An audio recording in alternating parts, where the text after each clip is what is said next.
Yo, what's up guys? My name's Holden. Today I'm going to be showing you how to make things that you want to attract chase you instead of chasing them. So the way you're going to do this is you're going to make things chase you by not needing the things that you're trying to attract. So don't put an importance onto something and expect it to come into your life. You have to not label things and try to chase them by always needing or wanting them or trying to attract them, because then what's going to happen is you're basically just emphasizing the lack that you already have.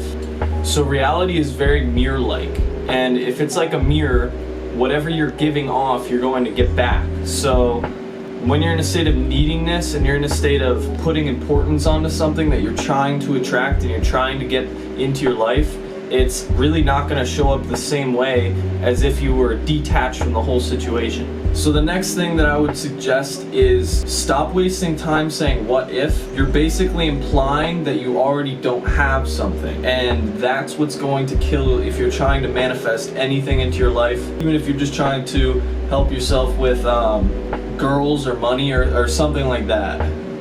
The more you guys let go in the present moment, the more you're saying to the universe, I have all that I need. And the more that you tell yourself that your basic needs are met, then the universe will be much more willing to work with you, and it's going to be a lot easier to try and manifest something that you want. So I just want to clarify a little bit when I was talking about how reality is a mirror, and your reality is a direct reflection of who you are and what you're being, not a reflection of your beliefs. Beliefs can change very easily, and they change all the time for people. Your identity is something that you build up over your entire life, or basically over a set amount of years of you telling yourself, this is how I am, this is who I am, and listening to other people in that way too. So if you drop your identity, everything else has to fall into place, because you are no longer holding on to pieces of reality that you've been identifying with that you are not. So if you're in a state of non-identity, not holding yourself to an identity of being something that you're not,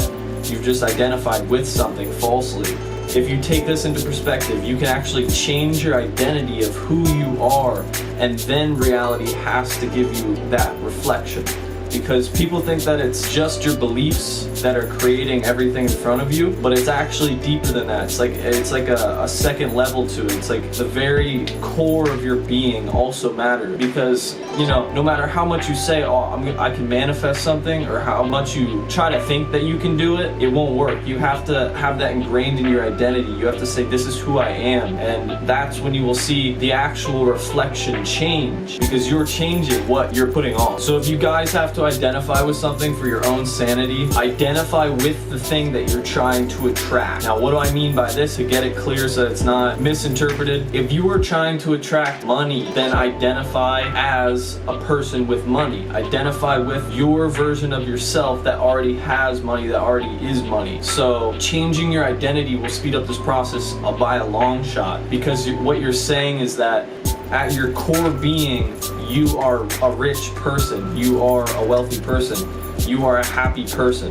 So if you change at the very core of your identity what you actually identify with, you will see that reflection to yourself almost instantaneously, and it will be a lot easier to try to attract the things that you want to attract into your life. So another way to do this, guys, and this will probably be the last tip for this video, is let go and be in the present moment. Because the more that you actually practice staying in the moment, the more that you're sending off that vibration of having everything, and you're not really identifying with anything when you're in the present moment. So honestly, what you're doing is you're telling reality that I have enough, and you're saying that I'm going to put life before my own egotistical values. So this is the biggest thing with meditation and all that, guys, is when you are actually in that 0 point energy field, you're not identifying or asking the universe for anything.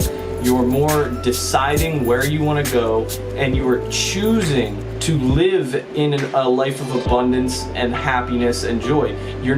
It's not like you have to ask for the universe to give you the permission to feel like you already have done something. That would just be ridiculous, guys. Think about it. What I'm saying here is that you have the ability to just choose to go to that reality that you want to experience, by deciding it in the present moment, and also staying in a meditative state, because basically when you're in a meditative state and you're in the present moment, you are already everything's already gravitating to you that you want to attract. It's kind of like a magnet. You're basically choosing that you want to stay in the present, and then everything else is going to be charging right to you because you're not asking for anything. That's the whole secret behind this, guys, is you don't have to ask for anything. You choose it. You can consciously choose in every moment what you want to experience. It's that simple, guys. It's literally that simple. So that's basically all the time I have for today, guys.